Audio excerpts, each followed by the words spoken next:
Doctor Babasaheb आंबेडकरांच्या 135व्या जयंतीच्या निमित्ताने पूर्णा शहर, परभणी जिल्हा, महाराष्ट्र आणि तमाम भारतीय नागरिकांना मी हार्दिक शुभेच्छा देतो। डॉक्टर बाबासाहेब आंबेडकर हे युगपुरुष या जगामध्ये एकमेव झाले। डॉक्टर बाबासाहेब आंबेडकरांचे आयुष्य, त्यांचा जन्म हा संघर्षासाठीच होता। डॉक्टर बाबासाहेब आंबेडकरांच्या जन्म आणि त्यांच्या संघर्षाचा इतिहास हा जगाचा संदेश आहे।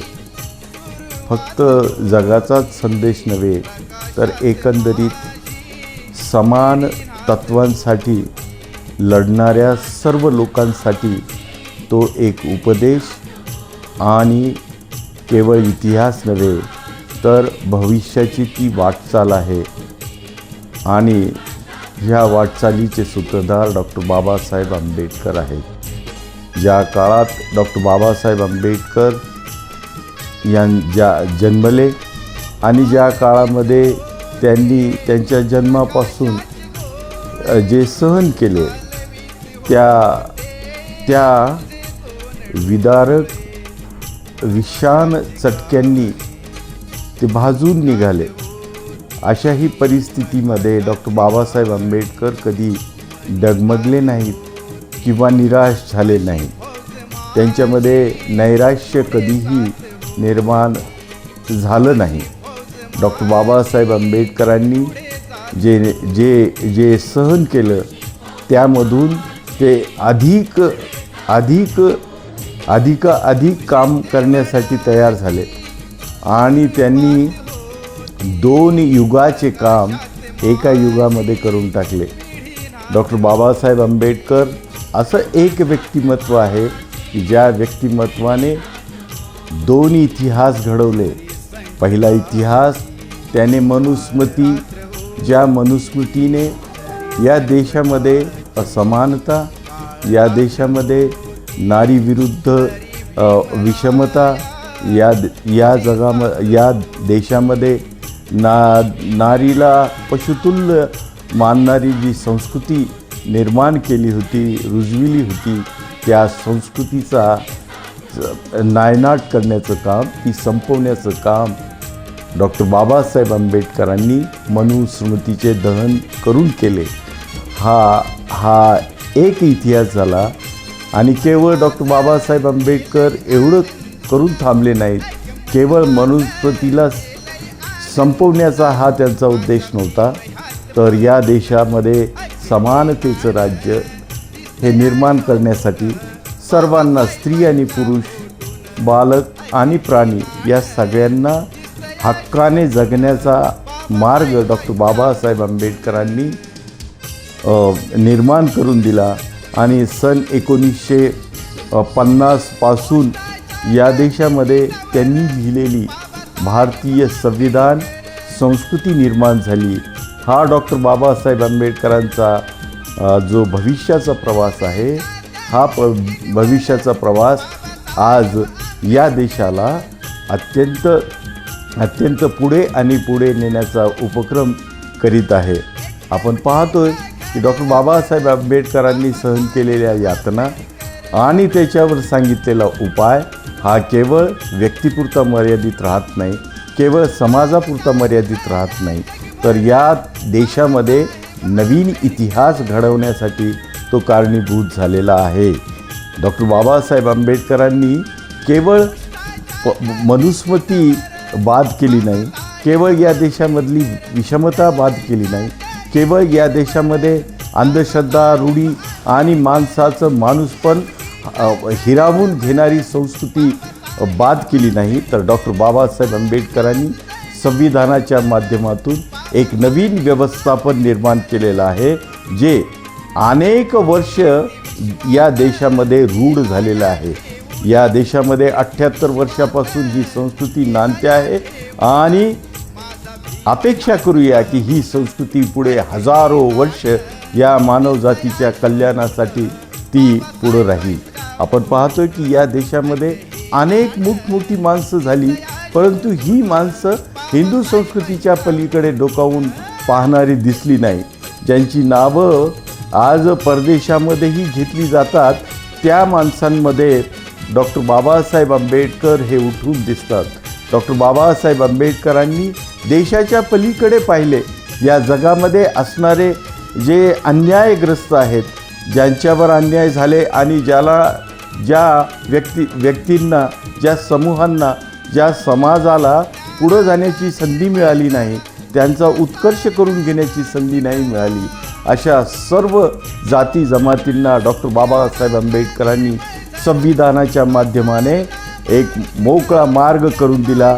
आणि हे संविधान आज जगाचे आदर्श संविधान म्हणून गणल्या जाते. आपण पाहतोय की डॉक्टर बाबासाहेब आंबेडकरांनी हे सर्व निर्माण केलं तर स्वतःच्या बळावर निर्माण केलेलं आहे.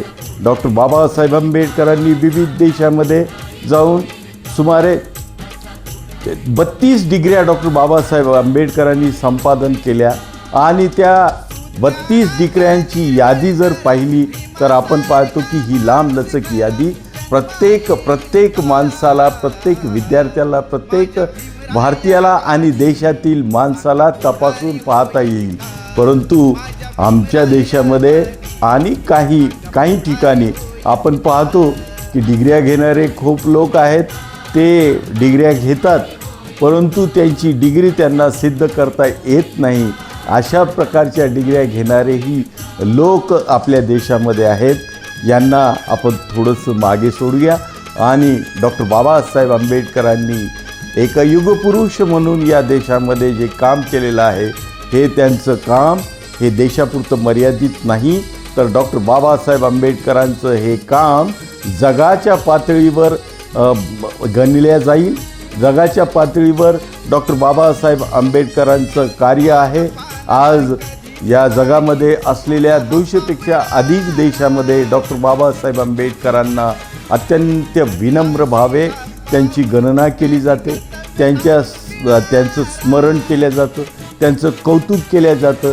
जपान, अमेरिका, चीन आणि कितीतरी बलाढ्य देशामध्ये ज्या समस्या निर्माण झालेल्या आहेत, युक्रेनचे युद्ध चालू आहे, आपण पाहतो की इराणचे युद्ध चालू आहे, आपण पाहतो की पहिलं युद्ध आपण पाहिलेलं आहे, दुसरं युद्ध आपण पाहिलं आहे, तिसरं युद्धही आपण या ठिकाणी पाहतोय.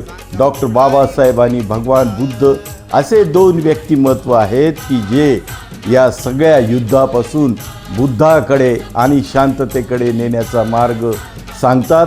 आणि हेच मला वाटतं की डॉक्टर बाबासाहेब आंबेडकरांचं या देशातील सगळ्यात मोठं कर्तृत्व आहे. आज डॉक्टर बाबासाहेब आंबेडकरांनी या देशामध्ये संविधानाच्या माध्यमातून जी व्यवस्था प्रस्थापित केलेली आहे, त्या व्यवस्थेला डिवचण्याचं काम, तिला पोखरण्याचं काम जर काही जातीयवादी संघटना, काही कर्मठ लोक जर करत असतील तर त्यांचा हा जो वैचारिक जो भाग आहे हा संपुष्टात येणार आहे. आज जर आमच्या देशामध्ये आणि जगामध्ये पाहिलं तर डॉक्टर बाबासाहेब आंबेडकरांचा जन्म हा अत्यंत आदरभावाने, कर्तृत्व भावनेने आणि कृतज्ञ भावनेने लोक सन्मानाने साजरा करताना आपण पाहतोय. आपल्या देशामध्ये तर 8 दिवसापासून जयंती सुरू झालेली आहे. ही जयंती करत असताना कुणी या अनुयायांना डॉक्टर बाबासाहेब आंबेडकरांच्या म्हणत नाही की तुम्ही जयंती साजरी करा. ही आंतरिक प्रेरणा या देशातील कोट्यावधी लोकांच्या मनामध्ये तयार होते आणि डॉक्टर बाबासाहेब आंबेडकरांच्या जयंतीला धूमधडाक्यामध्ये साजरी करण्यासाठी हे लोक उद्युक्त होतात. मला वाटतं की हीच डॉक्टर बाबासाहेब आंबेडकरांची प्रेरणा या देशाला प्रेरक ठरते आणि यापुढेही या देशामध्ये जे टिकेल ते फक्त डॉक्टर बाबासाहेब आंबेडकर आणि भगवान बुद्धांचे विचारच टिकतील. याशिवाय अन्य कुणीही टिकेल मला असं वाटत नाही. या देशाला हवे, या जगाला हवे बुद्ध आणि डॉक्टर बाबासाहेब आंबेडकर, त्यांची संस्कृती, त्यांचे विचार, डॉक्टर बाबासाहेब आंबेडकरांनी सांगितलेले संदेश, भगवान बुद्धांनी सांगितलेली अहिंसा, शांती, या सगळ्या गोष्टी डॉक्टर बाबासाहेब आंबेडकर व्यक्तिमत्व म्हणून आपण डॉक्टर बाबासाहेब आंबेडकरांना पाहतो. आमच्या शरीरातला शेवटचा थेंब जर असेल आमच्या शरीरामध्ये, तर तो डॉक्टर बाबासाहेब आंबेडकरांच्या चळवळीसाठी उपयोगात यावा. त्यासाठी आम्ही सदैव तयार राहू. डॉक्टर बाबासाहेब आंबेडकरांच्या विरोधामध्ये जे काही या देशामध्ये उभे राहील त्याचा बिमोड करण्याचा संकल्प आज डॉक्टर बाबासाहेब आंबेडकरांच्या जयंतीच्या निमित्ताने आम्ही करीत आहोत. आणि डॉक्टर बाबासाहेब आंबेडकरांच्या या जयंतीनिमित्ताने आमच्या सर्व देशवासियांना, भारतीयांना आणि परदेशात असलेले आमचे मित्र, स्नेही आणि डॉक्टर बाबासाहेब आंबेडकरांवर प्रेम करणाऱ्या सगळ्या लोकांना मी या जयंतीच्या शुभेच्छा देतो आणि कडकडीत असा जय भीम करतो. ही जय भीमची संस्कृती डॉक्टर बाबासाहेब आंबेडकरांपासून निर्माण झाली, ती चिरकाल टिको, अशा प्रकारची अपेक्षा व्यक्त करतो. थांबतो. नमो बुद्धाय. जय भीम.